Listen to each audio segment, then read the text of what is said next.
একজন গ্রাহক চাইলে নিজেই মোবাইল নম্বর ঠিক রেখে অপারেটর বদলাতে পারেন, অথচ বেশিরভাগ গ্রাহক এই তথ্য জানেন না প্রচারণার অভাবে। এছাড়া সরকারি উদ্যোগ ও নীতি সহায়তার অভাবেও এই সেবা থেকে বঞ্চিত হচ্ছে অনেকে। এই বাস্তবতায় মোবাইল অপারেটর, বিটিআরসি ও এনবিআরকে এগিয়ে আসার আহ্বান জানান সংশ্লিষ্টরা। আরও জানাচ্ছেন রাকিব হাসান। প্রায় দেখা যায় কল ড্রপ, দুর্বল নেটওয়ার্ক কিংবা কম অফার থাকায় একজন গ্রাহক তার মোবাইল অপারেটর বদলাতে চান, কিন্তু দীর্ঘদিনের পুরনো মোবাইল নাম্বারটি বাতিল করতে চান না। পাশাপাশি নতুন আরেকটি সিম নেওয়াও বাড়তি ঝামেলা। এই বাস্তবতায় ভোগান্তি মেনে নিয়েই সেই মোবাইল অপারেটরেই থেকে যান। গ্রাহকদের এই ভোগান্তি মাথায় রেখে 2018 সাল থেকে চালু হয় মোবাইল নাম্বার পোর্টেবিলিটি বা এমএনপি সেবা, যার দায়িত্ব পায় ইনফোজিলিয়ন টেলিটক বিডি লিমিটেড নামের একটি এফডিআই প্রতিষ্ঠান।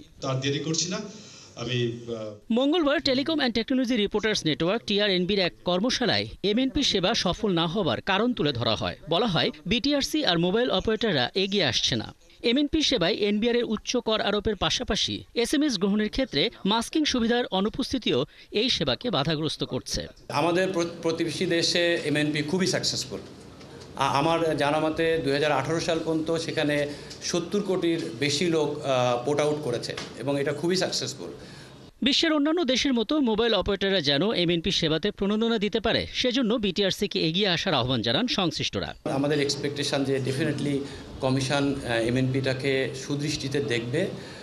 আপনি যেটা বললেন, হ্যাঁ, বর্তমান কমিশনের দৃষ্টিতে আনা হয়েছে, ওনারা এটা বিবেচনা করছেন। এমএনপি সেবাদাতারা বলছেন, এই সেবার পরিধি বাড়লে মোবাইল অপারেটরদের মধ্যে তৈরি হবে সুস্থ প্রতিযোগিতা, বাড়বে কোয়ালিটি অফ সার্ভিস, কমবে গ্রাহক ভোগান্তি।